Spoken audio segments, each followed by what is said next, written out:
Bom dia a todos. Bom dia. Que Jesus possa envolver os nossos corações em muita luz, muita paz, entendimento dessa doutrina maravilhosa que nos consola. Hoje nós vamos ter nosso querido companheiro Volney, vem lá de Monte Vernon, fez uma viagem agradável com esse dia bonito. Volney, muito obrigado pela doação do seu tempo.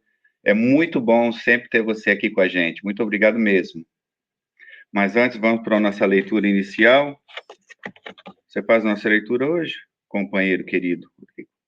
Geraldo, você pode fazer a nossa oração inicial? Obrigado.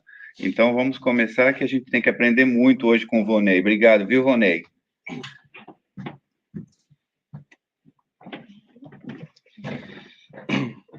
Bom dia. Fazer uma leitura do Ceifa de Luz, por Emmanuel. Recursos.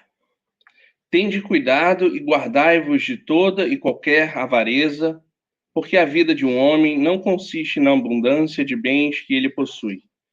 Jesus, essa passagem está em Lucas, capítulo 12, versículo 15.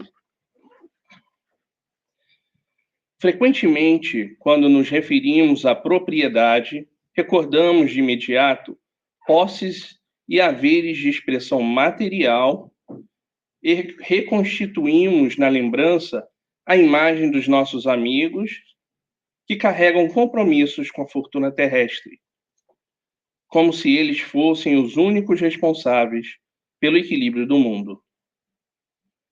Entretanto, assim agindo, escorregamos inconscientemente para a fuga de nossos próprios deveres, sem que isso nos isente das obrigações assumidas. Simbolicamente, todos retemos capitais a movimentar, uma vez que, em cada instância regeneradora ou evolutiva em que nos encontremos, somos acompanhados por valiosos créditos de tempo, pelos quais a divindade ou a divina providência nos considera iguais pela necessidade e, simultaneamente, nos diferencia uns dos outros pela aplicação individual que fazemos deles.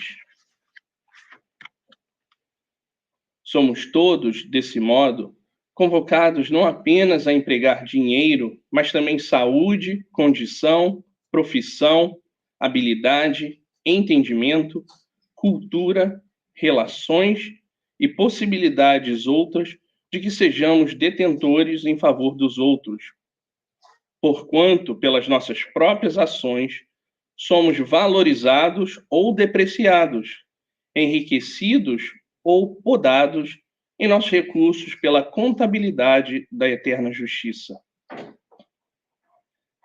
Permaneçamos, assim, atentos a menores oportunidades de ajudar que se nos ofereçam. Na experiência cotidiana, aproveitando-as quanto possível, porque se as nossas reservas de tempo estão sendo realmente depositadas no fundo de serviço ao próximo, no banco da vida, a carteira do suprimento espontâneo nos enviará, estejamos onde estivermos, os dividendos de auxílio e felicidade a que tenhamos direito, sem que haja de nossa parte nem mesmo a preocupação de sacar.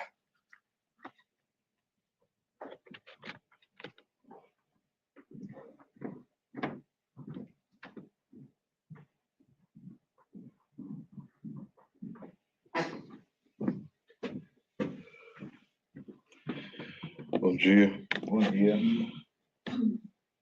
Vamos fechar nossos olhos e acelerar nossos corações, pedindo ao Pai que nos ilumine, nos ajude nesse lindo dia, em todos os dias dessa semana que se inicia. Que essa mesma luz possa estar com o nosso irmão, trazendo a mensagem deste dia, e que realmente possamos ter a capacidade de praticarmos o bem em sua essência, em todos os dias que estão por vir. Que a sua paz, Senhor, que a sua luz possa ser realmente uma constante e que nós sejamos dignos da sua imensurável bondade. Se conosco, Pai, hoje e sempre. Que assim seja.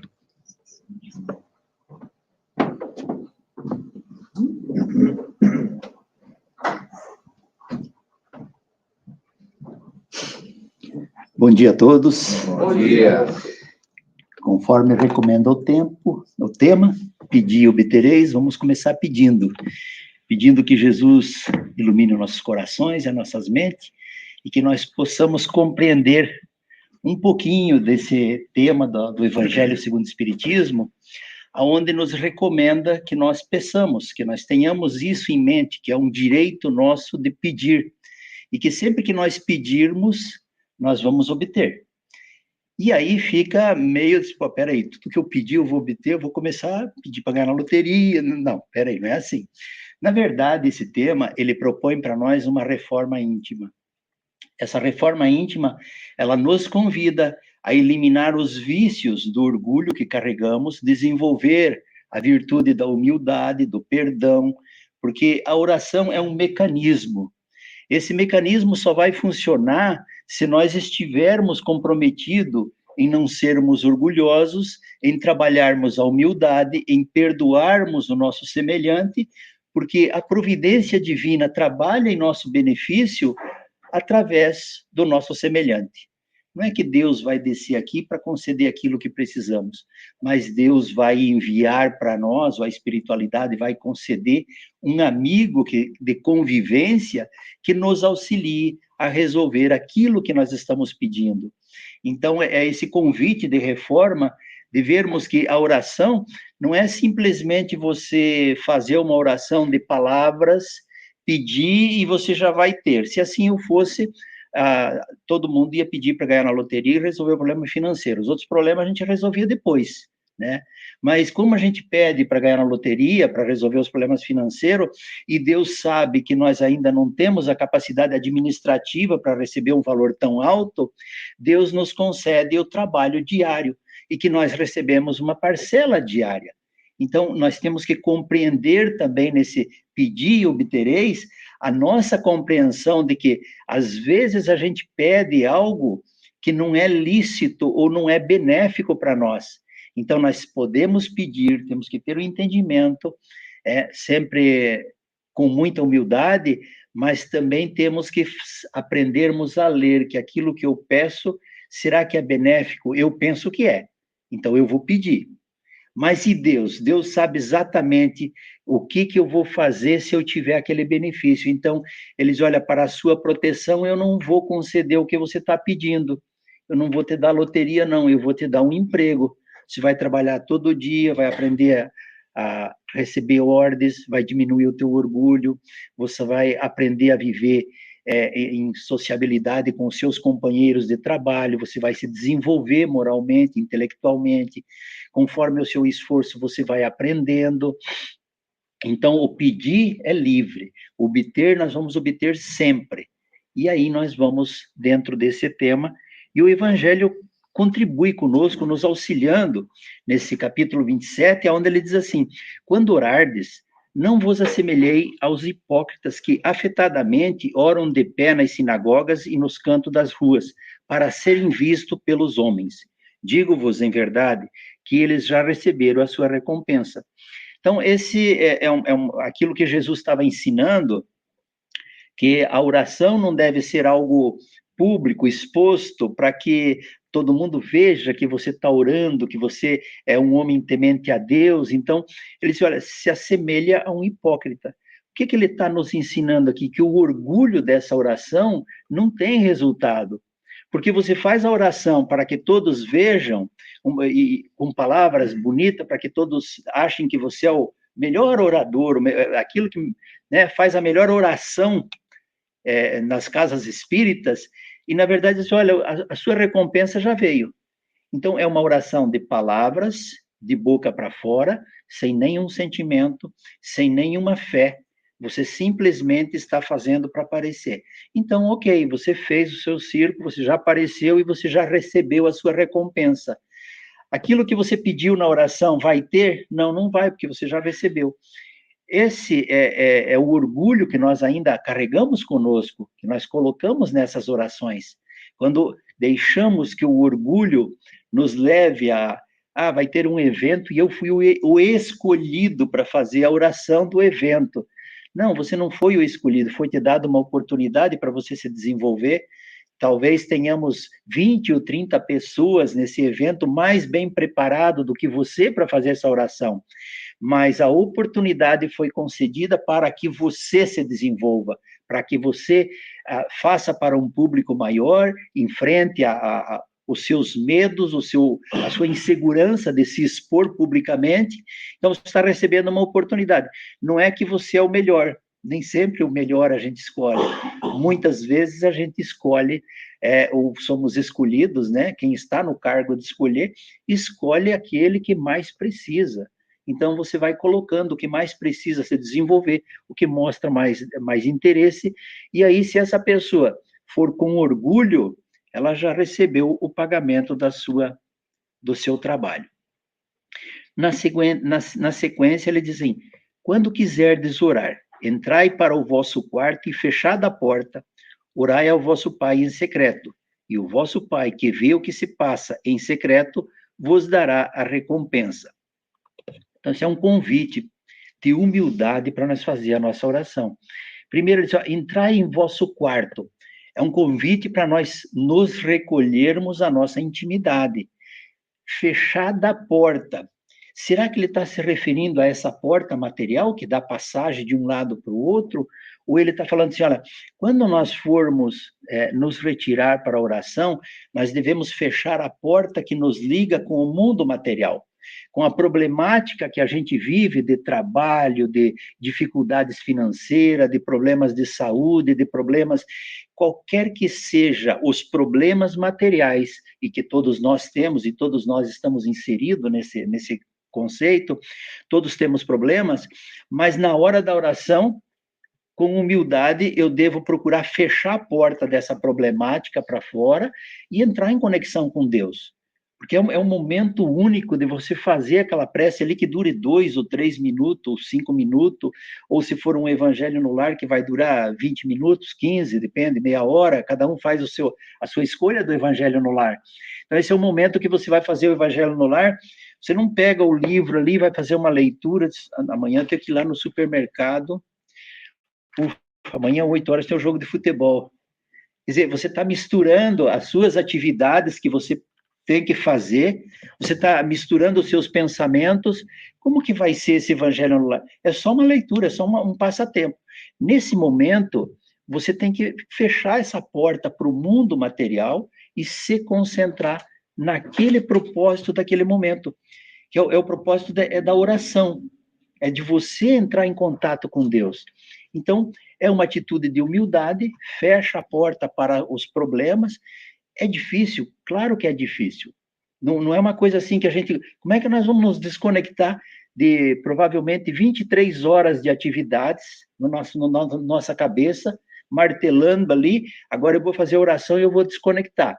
Mas com a prática, com a consciência de que na hora que eu for orar, esse deve ser a minha preocupação, o meu comportamento, eu vou começar a praticar, eu vou começar a fazer uma leitura, eu vou buscar meus pensamentos, se caso o meu pensamento começar a fugir, eu digo, volta para cá, é aqui, agora é aqui, não é lá no trabalho, o trabalho é amanhã, a refeição é depois, qualquer que seja aquilo que me distraia, eu devo puxar e trazer de volta. Não, agora, o meu momento agora é aqui, é na minha oração.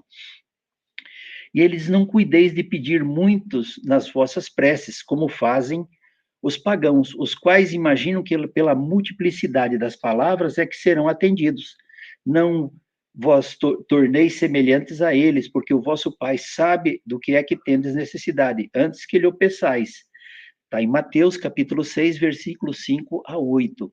Então, ora, se Deus sabe o que nós precisamos, antes de nós pedirmos, Deus sabe. O que nós temos que pedir? Porque ele deixou o livre-arbítrio para nós, e deixou a razão, e deixou a inteligência. Então, nós temos que usar. Então, nós temos que pedir. Porque se você não pede, e Jesus ensinou isso, ele disse, Peça e obterás. Bata a porta vos abrirá. Então, quer dizer, é um ensinamento de Jesus que ele disse, é necessário a participação sua. Isso não se dá só porque você tem merecimento, só porque você precisa. Isso se dá pelo teu esforço, pelo teu trabalho, e conjuntamente você vai receber aquilo que você precisa, mas não pela multiplicidade das palavras. Não são muitas palavras que vai, eu vou ser atendido porque eu falei 200 palavras, ou 100 palavras, ou o que quer que seja. Na verdade, a gente vai ser atendido conforme o trabalho que nós estamos fazendo, aquilo que a leitura inicial falou aqui. Não perca a oportunidade de fazer o bem, de auxiliar o teu semelhante, porque quando você auxilia o teu semelhante, você recebe o auxílio. A oração, ela nos conecta a isso, mas depende do nosso trabalho. Se nós nos fechamos para auxiliar o nosso semelhante, a oração não vem em nosso benefício. Aquilo que pedimos, não recebemos, porque nós só queremos receber, nós não estamos dispostos a estender a mão. Então, é outra coisa que é difícil, porque às vezes, mas eu sempre que eu estendo a mão, as pessoas não são gratas, as pessoas não... Nós não devemos fazer para ninguém ser grato, porque não é entre eu e o meu semelhante, é entre eu e Deus. Então, eu auxilio o meu semelhante, que é filho de Deus, e logo Deus, que é meu pai também, vai me auxiliar. Como é que ele vai me auxiliar?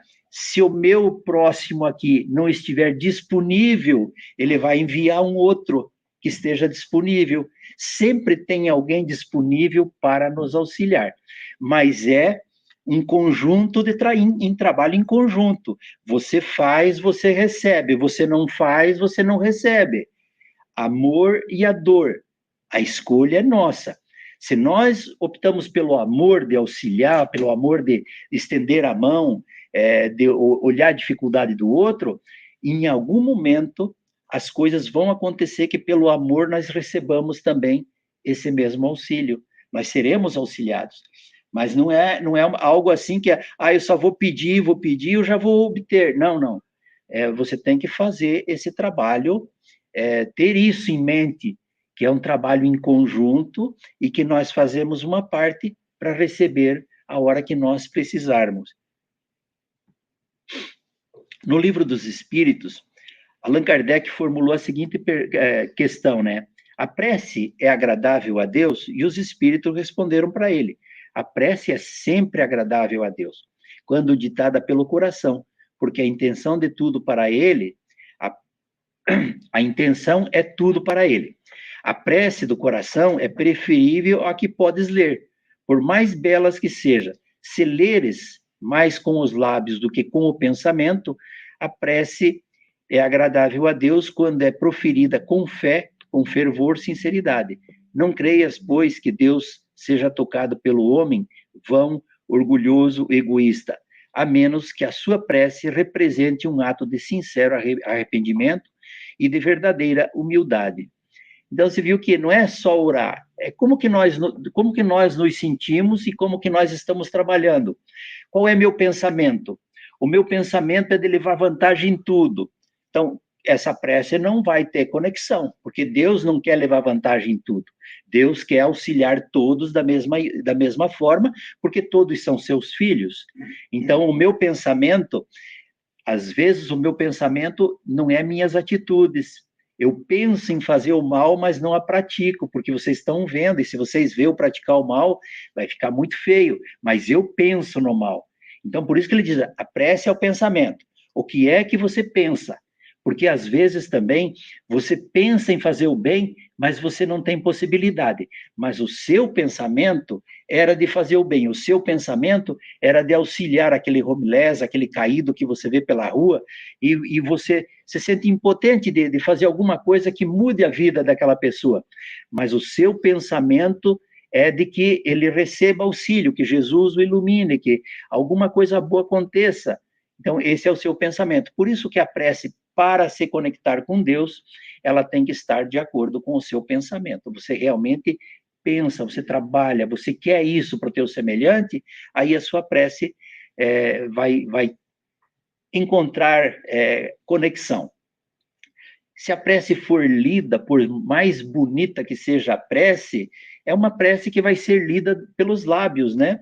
Então, não é uma prece que você fala do seu coração, do seu sentimento, é só mais uma leitura. Não que não se deva fazer, porque se você tiver, se te pedirem para fazer uma prece, leia essa prece, você vai lá e faz, né? Mas, geralmente, a prece mais agradável a Deus é aquela que nós proferimos com os nossos lábios, com o nosso coração, no nosso sentimento, e pode ser uma prece bem singela, bem simples, não precisa de muitas palavras, mas ela vai atingir o objetivo dela, porque é o nosso sentimento que está colocado ali. E quando você coloca o sentimento nisso, ela encontra a conexão, né? E na pergunta 659, ele diz, qual é o caráter geral da prece, né? Aí ele diz, a prece é um ato de adoração. Fazer preces a Deus é pensar nele, aproximar-se dele, é pôr-se em comunicação com ele. Pela prece, podemos fazer 3 coisas, louvar, pedir e agradecer. Então, você veja que o caráter da prece principal é nós nos aproximarmos de Deus, é reconhecermos no Pai Criador que nós somos dependentes dele, nós dependemos do nosso Pai, nós não temos condição de levar a nossa vida material sem estarmos conectados com Deus. Então, a primeira coisa é isso, é nós pensarmos em Deus, estar com Deus, sabermos que ele é o Pai, Ele é o Todo-Poderoso nas nossas vidas. Então, esse é o primeiro. E nós podemos louvar, pedir e agradecer. Louvar por tudo aquilo que nós temos, que pela maravilha, né, desse dia, dessa sala, da iluminação, de tantos benefícios, o nosso corpo físico, essa máquina tão perfeita, com tantos órgãos que funcionam harmonicamente, e a gente tem uma vida saudável, geralmente, na maioria dos casos, né? Se nós formos nos aprofundar, mas fulano tem uma doença, aí já está mais conectado com outro estudo, que seria provas e expiações, que cada um tem as suas provas, as suas expiações para passar, mas nós louvarmos a Deus pela natureza, pelo benefício, olha como é perfeita a natureza, principalmente aqui que a gente observa, né, essas 4 estações bem definidas. Então, é razão de nós louvarmos a Deus, porque se fôssemos pesquisar mais a fundo, cada uma dessas estações do ano, elas trazem para nós benefícios que vão desde a água que a gente colhe da neve, né, o benefício da neve para armazenarmos a água, o benefício da primavera para as flores, para poder ter o fruto mais tarde, do sol para que essa fruta fique madura, do outono para que essa árvore se renove, que ela remova aquelas folhas velhas que já não produzem mais, mas que caindo essas folhas no chão, elas vão adubar o solo para que o solo seja produtivo. Isso nós já teríamos razão aí de sobra, sem ainda adentrarmos na cadeia dos animais, de ver a importância de cada um deles, isso é razão suficiente para nós louvarmos a Deus por esse benefício enorme que a gente tem com toda essa natureza, com toda a criação, que é em benefício de nós mesmos, para a nossa sobrevivência, porque usamos a árvore para fazer a nossa casa, usamos os animais para nos alimentar, quer dizer, se a gente for aumentando, aí é uma lista sem fim do porquê louvarmos a Deus por tantas coisas boas, pelo nosso trabalho, pela nossa família, são inúmeras. Se nós pensarmos, pensa no teu filho, pensa no teu sobrinho, pensa no teu neto, né? Pensa em todos esses benefícios que Deus concede para a gente. Porque às vezes a gente diz assim, meu filho me dá muito problema. Em alguns momentos, os filhos causam problema, mas tem em outros momentos que eles trazem muita alegria também, que eles são a razão dos pais, dos tios, dos avós, a razão da família continuar viva são os filhos, são essa prole que está chegando e que vai dar continuidade. Então, nós temos razão para louvar a Deus sempre e poderíamos estender a lista aqui para 1 milhão de coisas, né? Pedir, nós podemos pedir sempre, né? Porque em dificuldade, quando você entra numa dificuldade que você se depara, e ninguém aqui está livre de dificuldade, você tem que pedir a Deus.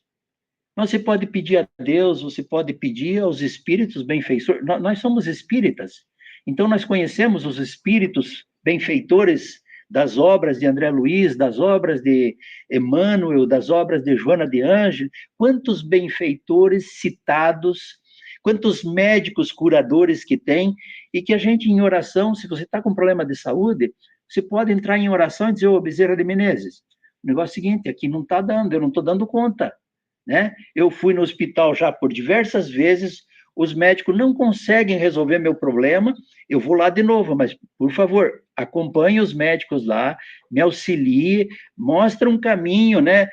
Se eu tiver que trocar de médico, que me deem uma orientação, eu posso pedir isso, nós podemos pedir, né?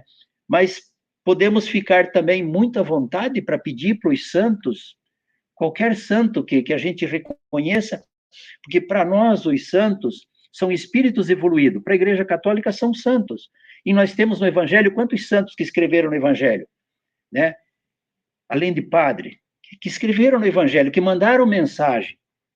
E a gente se utiliza disso. A gente pode entrar em contato e dizer, olha, São Francisco de Assis, me auxilia aí. São Paulo, a gente pode pedir. Então, é um direito que nós temos de pedir, como filhos de Deus, de nos conectar e de pedirmos aquilo que nós estivermos precisando. Cada um tem uma necessidade diferente, mas pode entrar em conexão com a espiritualidade e pedir. Não tem nenhum problema nisso. E agradecer.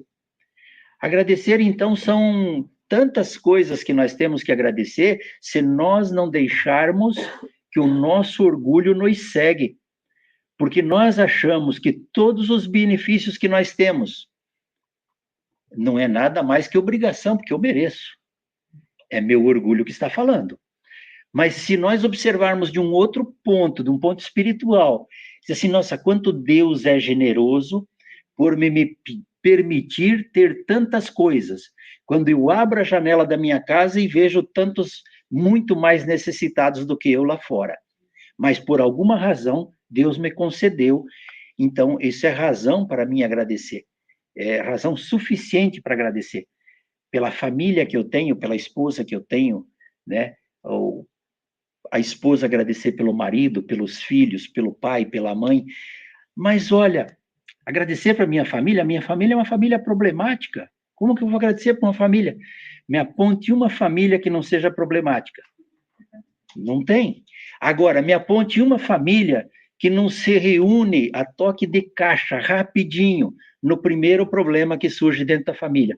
Todos estão unidos, todos querem ajudar, todos querem, pelo menos, trazer uma palavra de conforto.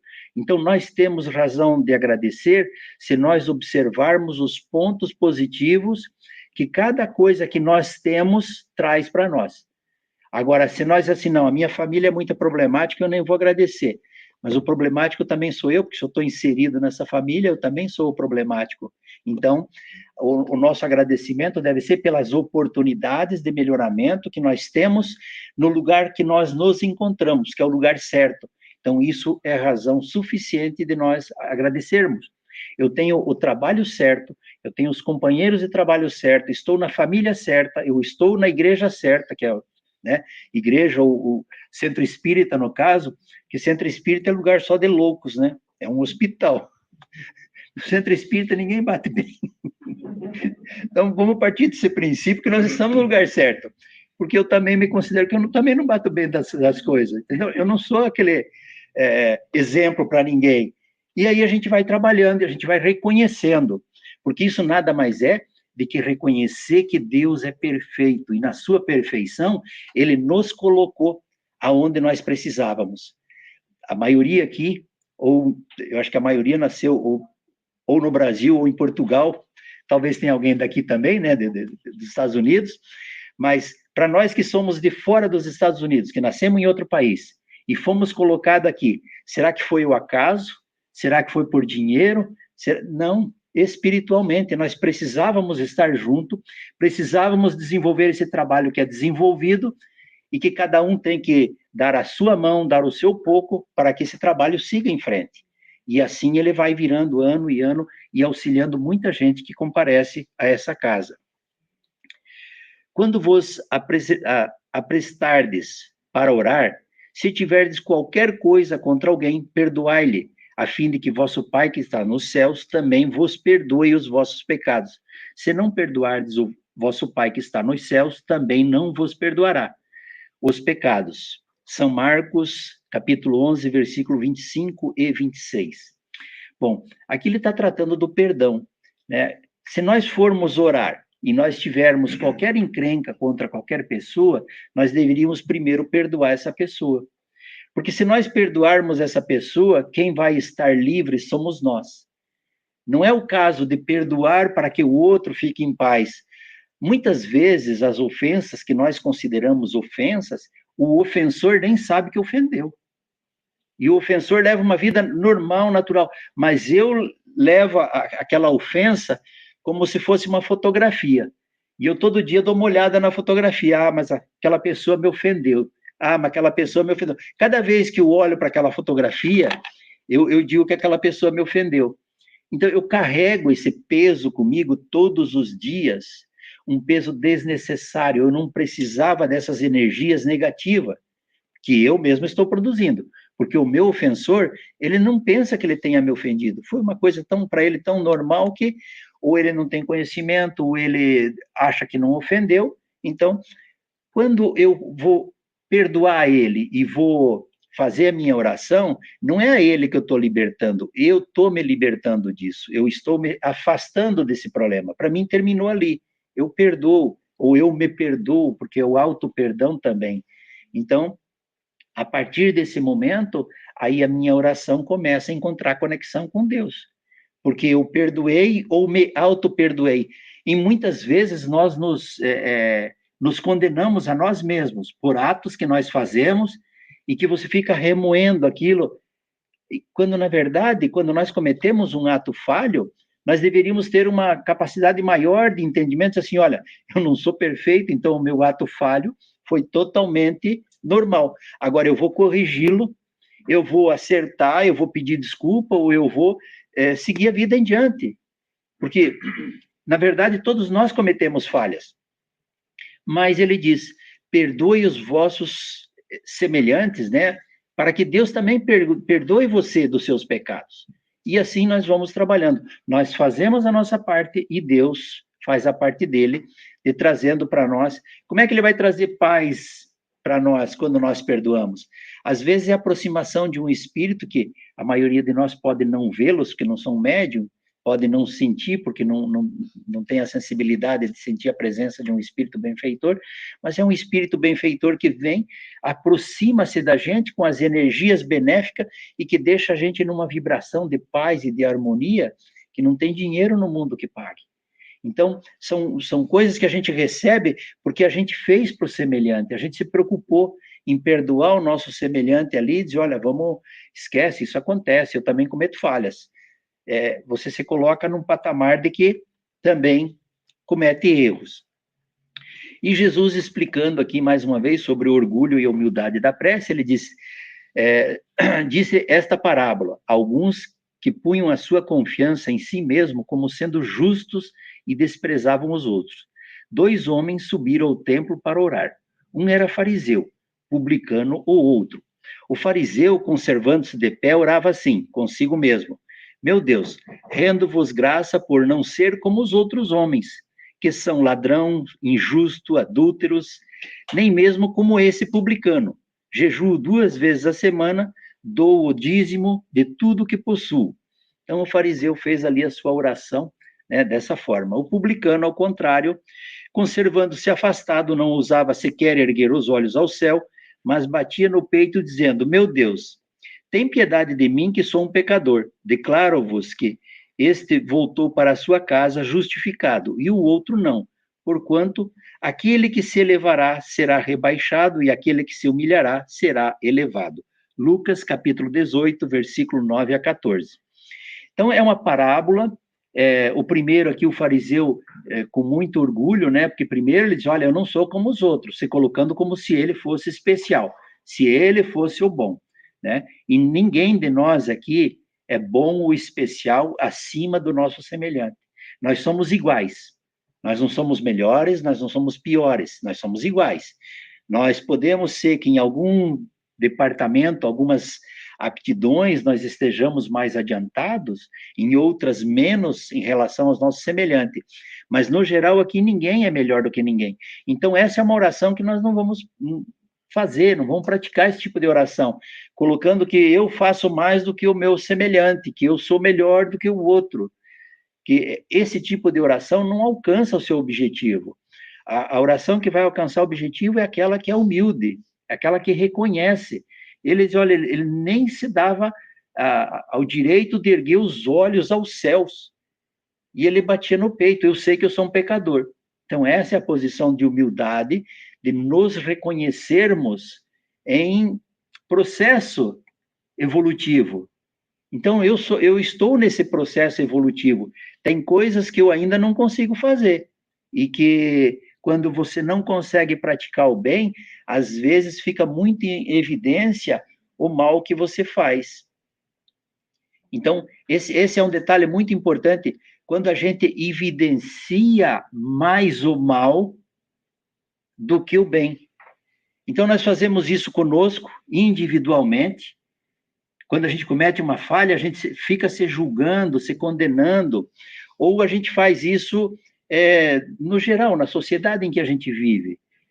Se nós vemos uma notícia na internet lá, o Centro Espírita distribuiu 50 cesta básica. Ok, distribuiu, e daí? 50 cesta básica, né? O fulano alcoolizado atropelou 10. Todo mundo vai para o cidadão alcoolizado, que é uma coisa negativa, que é uma coisa ruim, e todos temos o hábito de dar mais atenção para as notícias que vendem mais. Aí, quando a gente abre um jornal, você diz assim, mas só tem notícia de morte? Lógico, eu que sou leitor, eu só quero ler sobre morte, sobre coisas bravas.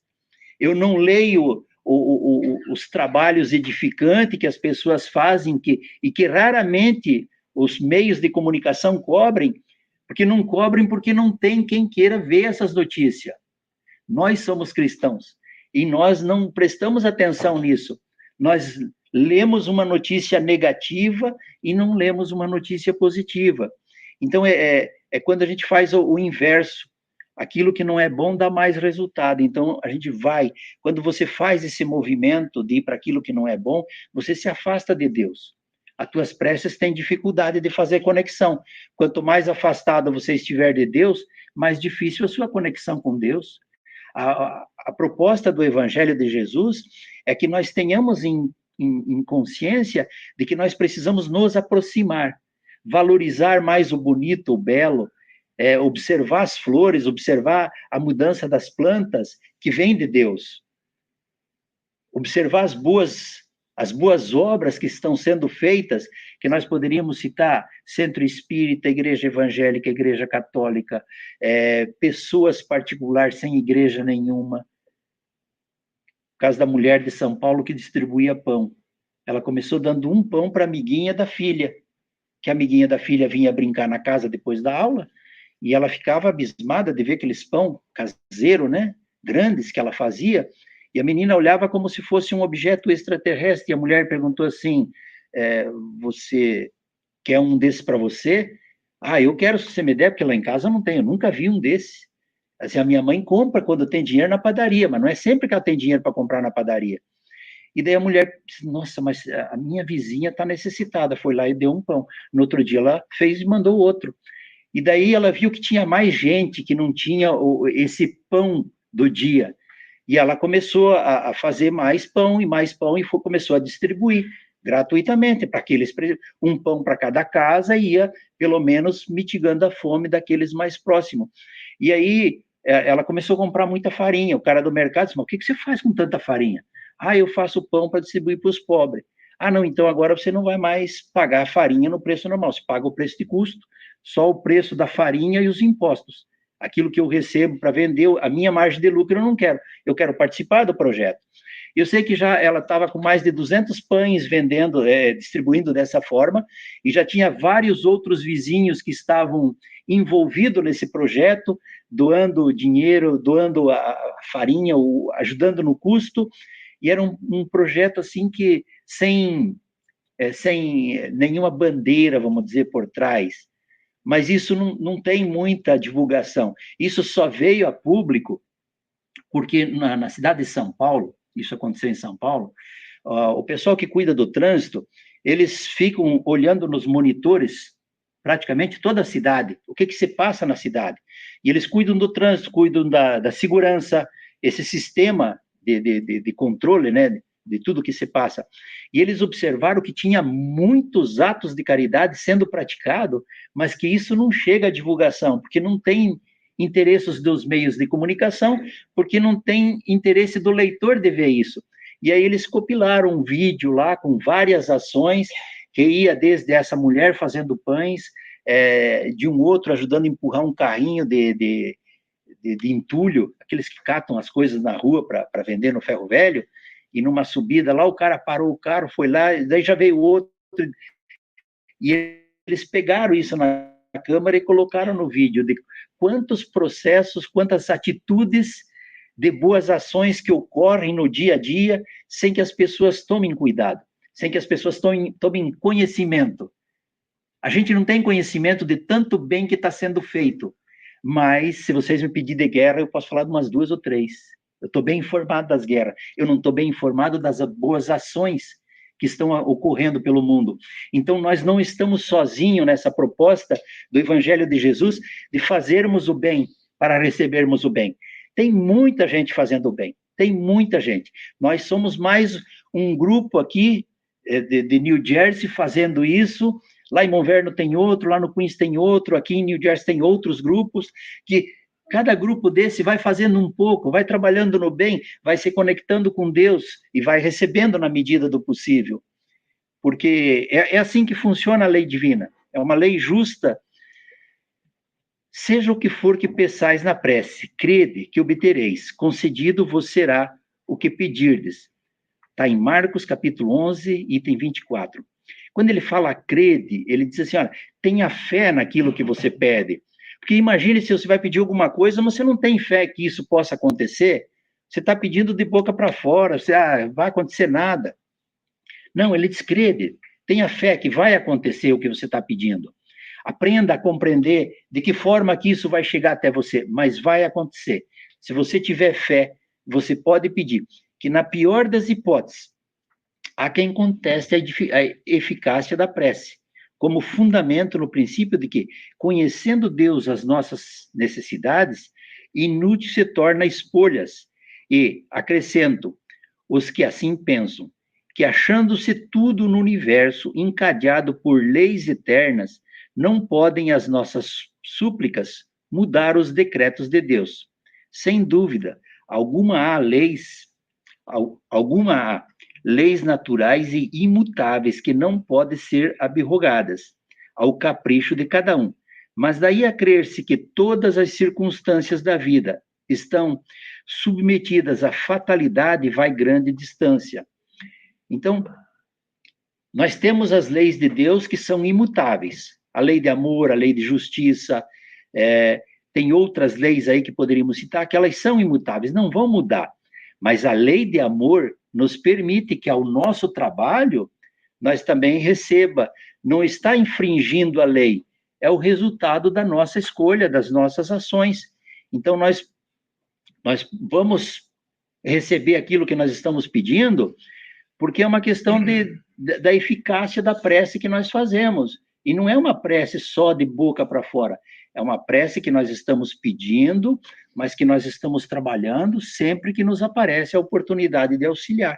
Então, a gente não está mudando a lei divina, que são leis imutáveis, mas nos beneficiamos dos benefícios que a lei gera. É como uma lei de trânsito, não passe a luz vermelha porque você vai ser multado. Então, você não passa a luz vermelha, você tem o benefício de não ser multado, e aquele que passa, né, vai ser multado. Então, é assim, mudou a lei da luz vermelha? Não, não mudou. A luz continua sendo vermelha e continua não podendo passar. Quem passa, leva a multa. Quem não passa, não muda a lei, mas leva o benefício. Assim são as leis de Deus. As leis de Deus não precisam ser mudadas para que nós tenhamos o benefício. As leis são imutáveis, mas nós podemos ter os benefícios que essas leis geram, porque elas são leis justas e sendo justa, ela tinha que trazer o bem para nós. Porque imagine, se nós, trazendo assim para a parte material, traz uma lei, o Congresso de qualquer país vota essa lei, aprova essa lei, e é uma lei que é contra o povo, que ela prejudica a economia, que ela prejudica o meio de transporte. Não, as leis vêm para beneficiar.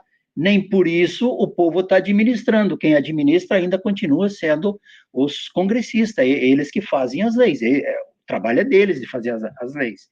Então, você não precisa mudar a lei para ter o benefício dessas leis. Deus não lhe outorgou a razão e a inteligência para que ele as deixasse sem serventia, à vontade, para não querer atividade, para ficar inativo. Quer dizer, tem as leis de Deus que nós não podemos mudar, mas Deus nos deu a razão e a inteligência. O que fazermos com essa razão e com essa inteligência? Se nós vamos abrir mão de rezar, porque Deus já sabe que nós precisamos. Nós estamos abrindo mão da nossa razão, de nós refletirmos, de nós analisarmos. Por que é que eu vou receber o benefício de uma oração? Eu vou receber o benefício porque sempre que eu tenho oportunidade, eu auxilio o meu semelhante. Então, se eu auxilio, eu também tenho o direito de receber o auxílio. Então, é uma questão de razão, é uma questão de inteligência, de você pensar. Você tem como pensar isso e saber o resultado. É como, eu não vou me jogar no chão, porque eu vou me machucar. Quer dizer, é uma questão de inteligência de saber que eu vou me machucar se eu me jogo ao chão. Então, Deus nos deu a razão e a inteligência, não era para que essa razão e essa inteligência ficasse adormecida. Não, era para que nós usássemos, para que nós tivéssemos atividade, e que em cima dessas duas virtudes, que nós tivéssemos o nosso desenvolvimento, tanto intelectual quanto moral, porque através da razão e da inteligência a gente pode saber se está certo. Quando nós falamos assim, nós somos espíritos imortal, faz todo sentido, porque se nós fôssemos espíritos mortais, que nós só tivéssemos essa encarnação, tudo o resto que nós entendemos nessa vida deixava de ter razão. Para que você vai ser honesto? Para que você vai trabalhar, se é só essa vida? Eu vou roubar, eu vou me dar bem, eu vou ficar indo de canto em canto do mundo, porque eu não preciso trabalhar, é só essa vida e acaba? Não. Pela razão, nós aprendemos que a nossa alma é imortal e que tudo aquilo que nós plantamos nesta encarnação, nós colheremos na encarnação seguinte. Ou ainda, podemos ter o benefício dessas atitudes ainda nesta encarnação. Então, a razão e a inteligência vêm nos auxiliar. E pela razão e pela inteligência, nós sabemos que faz todo sentido. Se eu ajudar, eu vou ser ajudado. É uma questão de inteligência de perceber isso. E que se eu não ajudar, também não sou merecedor da ajuda. Se aqui dentro da casa espírita eu me recusasse, se eu estivesse no dia a dia com vocês, e eu me recusasse a trabalhar, quem que vai querer fazer alguma coisa em benefício? Não, aquele ali deixa para lá, ele não faz nada, ele só quer tirar foto e passear pelos eventos, né? Não é um trabalhador espírita. O trabalhador é aquele que guarda o telefone e vai trabalhar, arregaça as mangas, vai ver o que é o trabalho para fazer, o que é o churrasco, o que eu posso ajudar, eu posso servir, eu posso limpar, o garage-cel, eu posso atender, eu posso carregar as bolsas, eu posso separar. Quer dizer, tem muitos trabalhos que nós podemos colocar a mão na massa e sairmos dessa por uma questão de inteligência, porque eu sei que é trabalhando no bem é que eu vou receber. Possível é, portanto, que Deus aceda a certos pedidos, sem perturbar a imutabilidade das leis que regem o conjunto, subordinada sempre essa anuência à sua vontade. Então, é claro que tem algumas coisas que podem nos acontecer de bom, sem que seja necessária mudanças de leis, né? Você trazer alegria ou algum benefício para você, não mudou a lei de justiça de Deus. Te trouxe a alegria porque você era merecedor por algo que você fez, um espírito benfeitor, um anjo da guarda se aproximou, te deu um abraço e você sente a maior alegria do mundo. Você nem sabe de onde que vem aquela alegria, por que tanto bem-estar no dia de hoje. A gente tem dias que a gente sente assim, tem outros dias que a gente fica meio deprimido, meio para baixo, e daí peraí, mas por que eu estou deprimido? Quem que está me visitando hoje? Então, Deus pode me conceder aquilo que eu preciso sem que ele tenha que mudar a lei. E no livro Entre a Terra e o Céu, de André Luiz, pelo médium Chico Xavier, tem a oração, todos aqui conhecem, mas ela é uma oração que ela é muito importante para ser repetida, que é aquela família que era o marido e a esposa e 2 filhos, né, um menino e uma menina, e a esposa desencarna. E aí o esposo está ali naquela labuta de cuidar das crianças, cuidar da casa e cuidar do trabalho dele, que dá a sustentação da casa, e ele arruma uma outra esposa. Ele encontrou um outro amor lá que substituiu a esposa que havia desencarnado. E até aí é um processo normal e até benéfico, porque ela ia ajudar a cuidar das 2 crianças também, então, e cuidar dele também, né? Quer dizer, são múltiplos benefícios, que é uma relação saudável. Só que nessa relação nova agora de madrasta com as 2 crianças, a menina vive socialmente com a madrasta em paz, tranquila, como a gente diz, o santo das 2 bateu, mas a madrasta com o menino não, o santo não bateu. Alguma coisa que choca, e a madrasta, ela quer se livrar do menino de qualquer forma, mas também ela não quer matar o menino, mas ela deixa que o menino se afaste dela e vá em direção da água, dizendo assim, se ele se afogar foi um acidente, mas, né, tipo assim, ela querendo se livrar, porque é um acidente, mas um acidente permitido por ela. Então, ela é responsável por esse acidente. Mas na história do livro, conta que ela meio que deixava o menino para se livrar dele, porque ele era o problema da casa. E a menina, como era uma menina doce, se dava bem com o pai, com a madrasta, e estava tentando, ela entra em oração.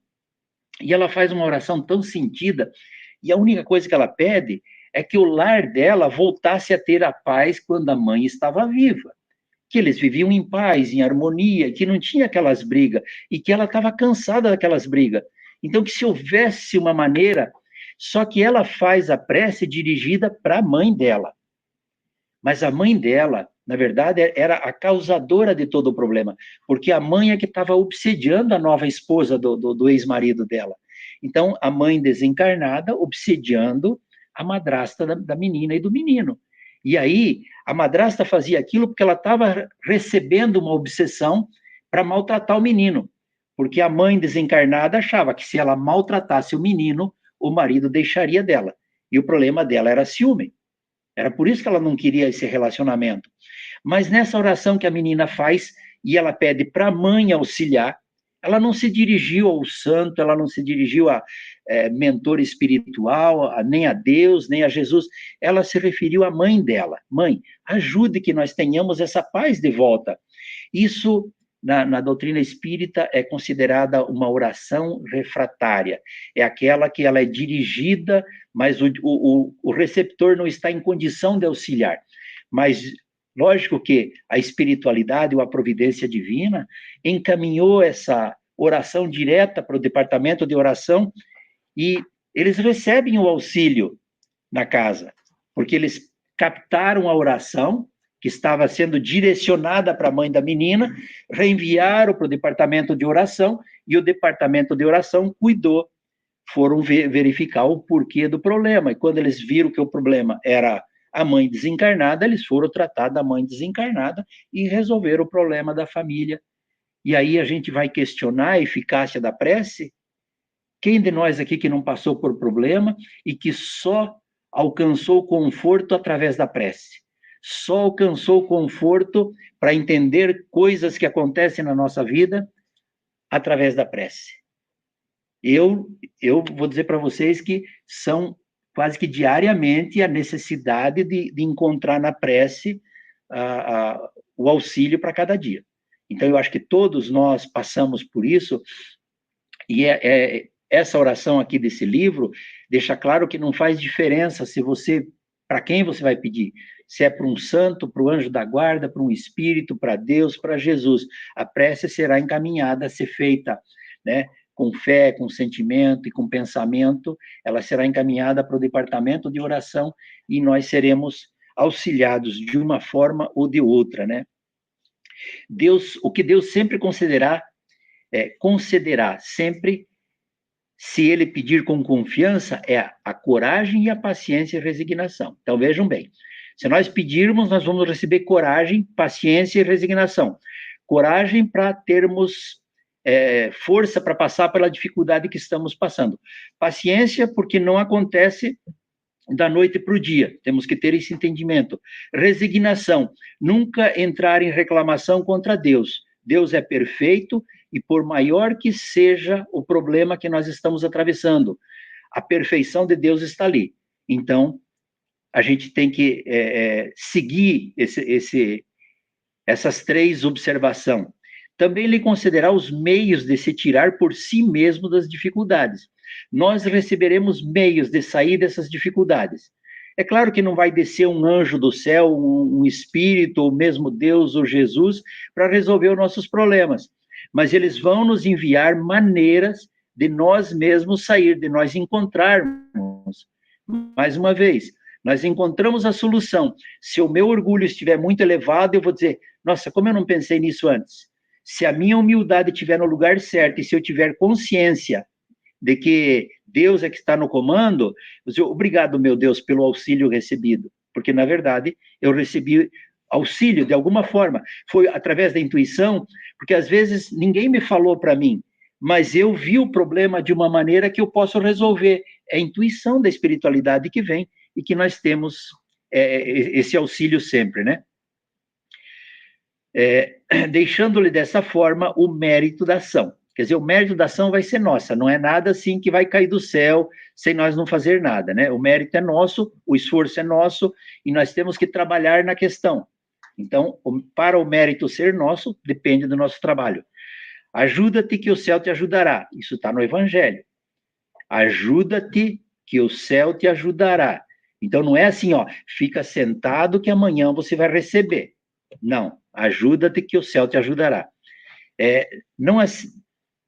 Não assiste, porém, os que tudo esperam de um socorro estranho, sem fazer o uso das faculdades que possui, que é a razão e o conhecimento, a inteligência. Entretanto, as mais das vezes, o que o homem quer é ser socorrido por milagre, sem depender o mínimo de esforço. Capítulo 25, item 1 e seguintes do Evangelho segundo o Espiritismo. Então, vocês vejam que, se nós nos colocarmos nessa posição de que eu vou sentar e esperar que um milagre aconteça, não virá.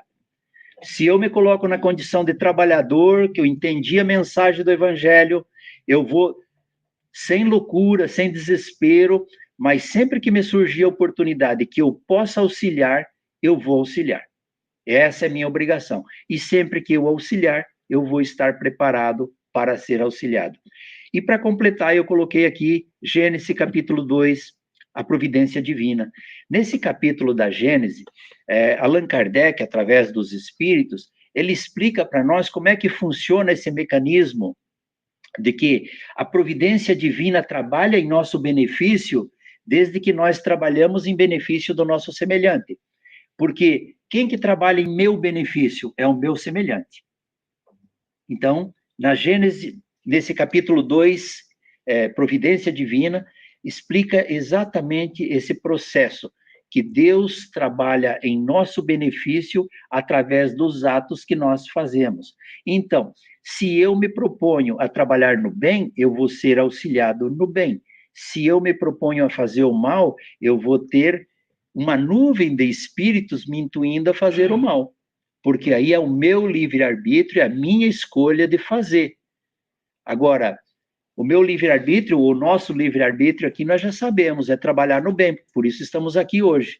Senão nós estaríamos pescando ou em qualquer outro lugar, menos aqui. Na verdade, quando você se propõe a trabalhar no bem, você abre mão de muitas coisas, você tem que fazer sacrifícios para que você trabalhe no bem.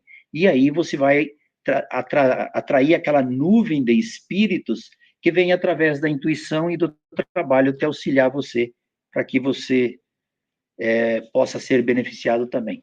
No mais, muito obrigado a todos, que tenham um bom domingo, obrigado pela oportunidade de trabalho.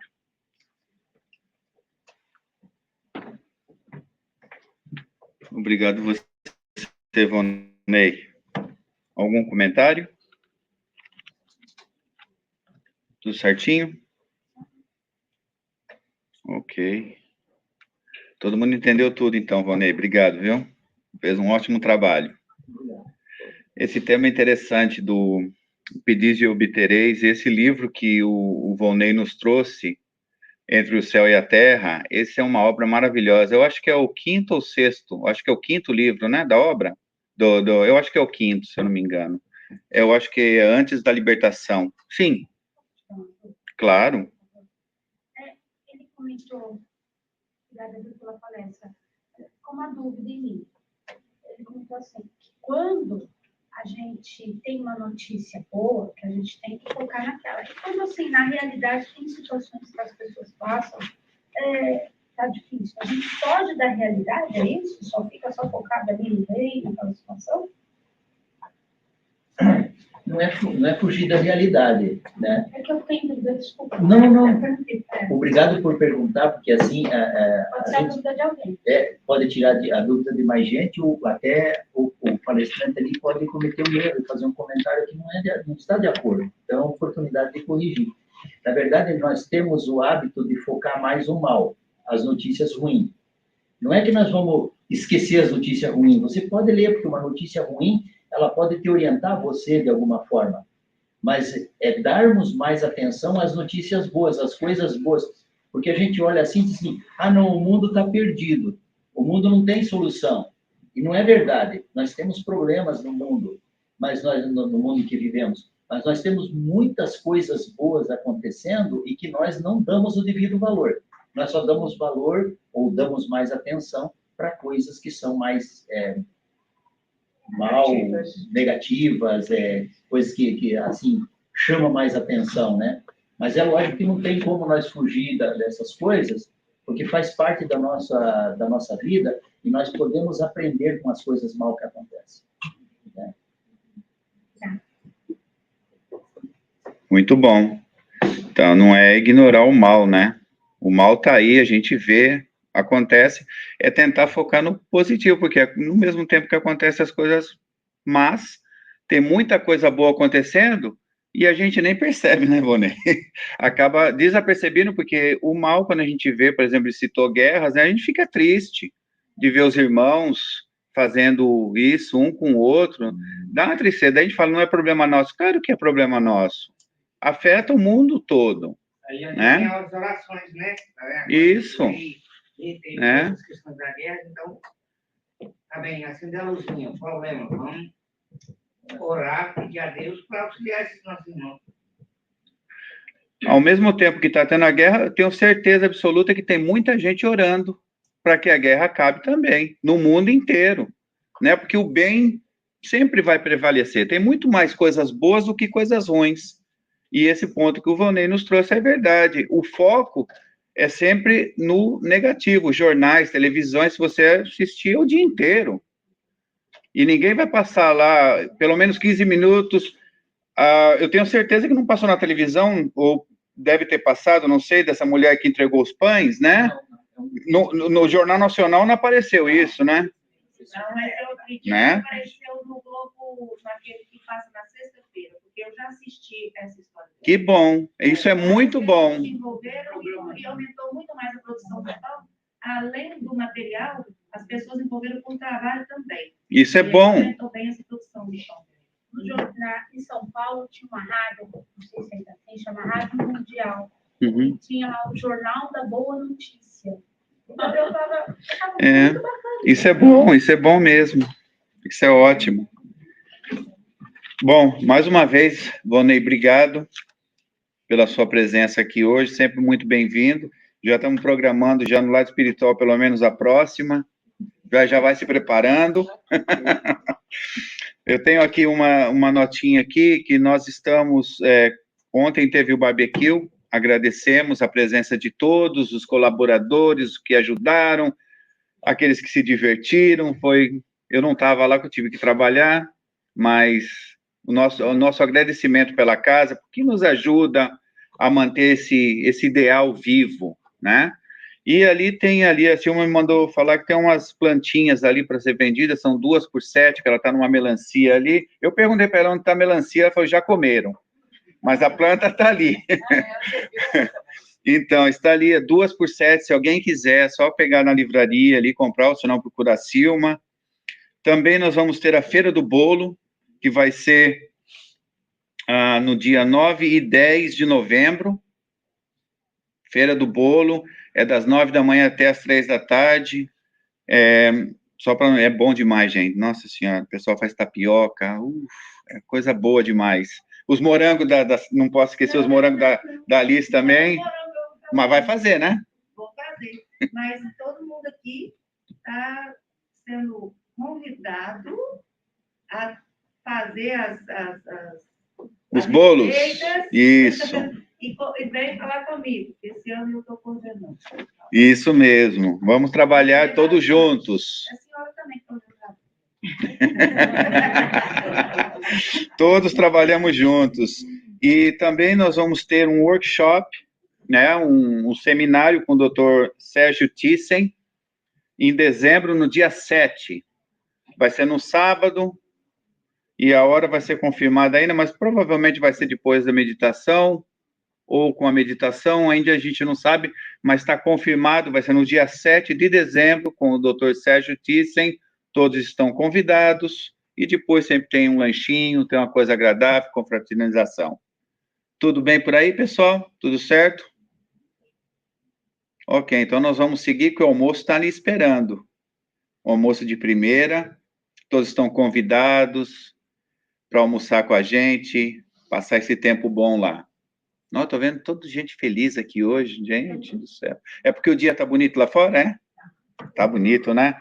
Então vamos aproveitar a tarde, vamos passar um dia agradável hoje, em paz, com amor. Nuno, você faz a nossa oração? Por favor, então, e que Jesus nos abençoe e nos dê uma semana linda, maravilhosa.